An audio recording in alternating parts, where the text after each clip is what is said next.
Y el teatro le permite compartir el drama de la guerra en primera persona. Y es de cualquier guerra. Estamos en la piel de un excombatiente británico de la guerra de Malvinas, Mariano. Una historia totalmente distinta a la que estamos acostumbrados a presentar en esta sección. Historias muy humanas solemos presentar.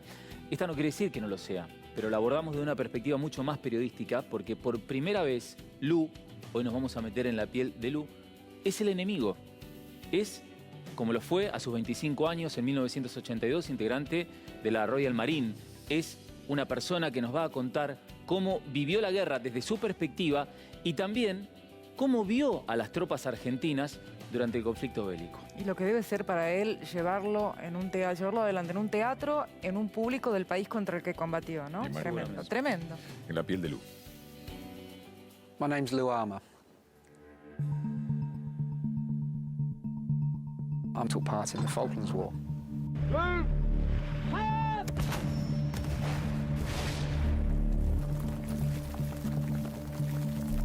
I was your enemy in the Falkland Islands.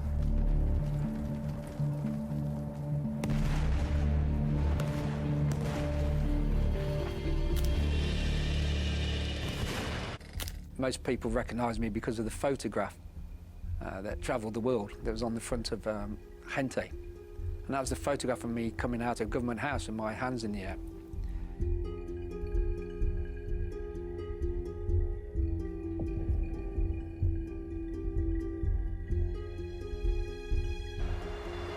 I was part of the detachment that was already in the Falklands towards the end of March. Nobody really expected an invasion to occur, but there was already a Royal Marine detachment there. But then we got word that things were getting serious, and there was a possibility that Argentine troops could land. I was positioned at a place called Hooker's Point, leading back towards Government House. And my job was to engage any Argentine forces that came across. I heard all the explosions, and I knew that Government House was being attacked. The Argentine armour sent a snatch squad to try and snatch the governor, and that's how the war started for me. I remember throwing a smoke grenade to get across a football pitch, and we were firing and manoeuvring, so we were firing our weapons, engaging the Argentines, and then moving, fire, move, towards Government House. And eventually I burst in through the back kitchen. And they surrounded the house, they surprised us. We were ordered to lay down our arms, and then I was escorted outside. And as I went outside, that photograph was taken. I didn't realise that the photograph had been taken, to be honest. I didn't know about it until I got back to the UK. I remember that we'd taken to a road, and we were forced to lie down, face down in the road. I remember feeling, kind of humiliated about. An Argentine officer came along, and he told us to stand up. He had an argument with one of the Argentine troops that had forced us down on the ground. He actually struck him, he hit him, and he apologised for the fact that we'd been made to lie down in the road. So that was kind of strange. Izan a continuación la bandera los jefes de las tres armas que hay en las islas. We got back to the UK.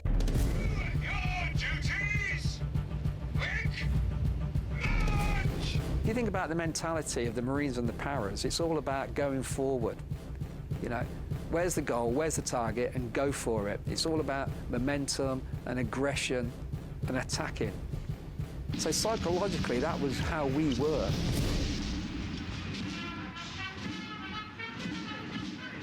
We all had the same thought, and that was, we're going to attack, we're going to take the islands back, and if anybody gets in the way, anybody resists, we're going to take them on, and we're going to kill them.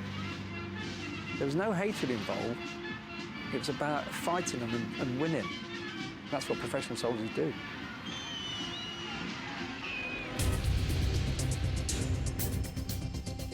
I went down to the Falklands with the task force to take part in the recapture of the Falkland Islands. We were under air attack as we were landing. We were under air attack then for the next 5 or so days. We were digging trenches in the hills. Jets everywhere, missiles going into the air from the ships. The ground was just on fire. They were in a waiting game. And psychologically, that's probably one of the toughest things to have to do.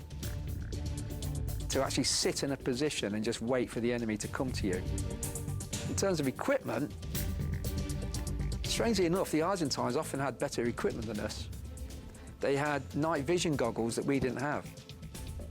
The conditions for us to live in were awful. We were carrying heavy weights, we didn't have any shelter.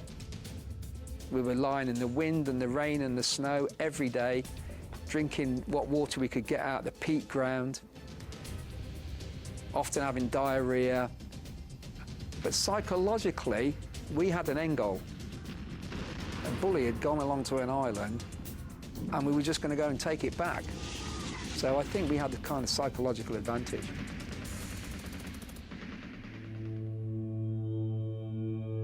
You see the violence enacted upon bodies. You know, bodies that are broken, twisted, limbs missing. Ships being hit, ships blowing up, ships being sunk.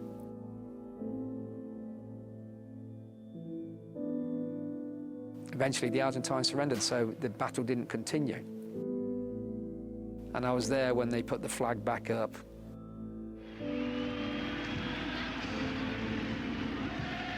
When the war ended, I went back to the UK. It wasn't until after the war that we discovered that Argentine troops were being tortured by their own officers. That is something that disgusts us, and it would disgust any professional soldier.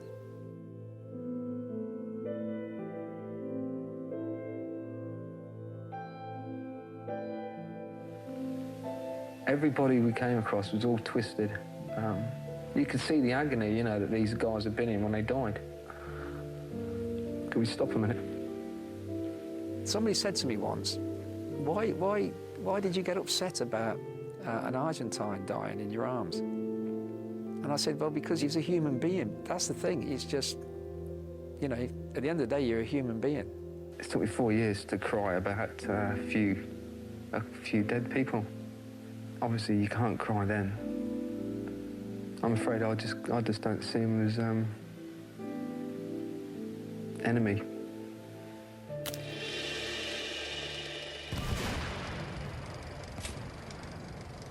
Lo que cuenta Lu, que tanto lo impresionó cuando se enteraron que los pibes argentinos habían sido torturados por camaradas, por 37 años después.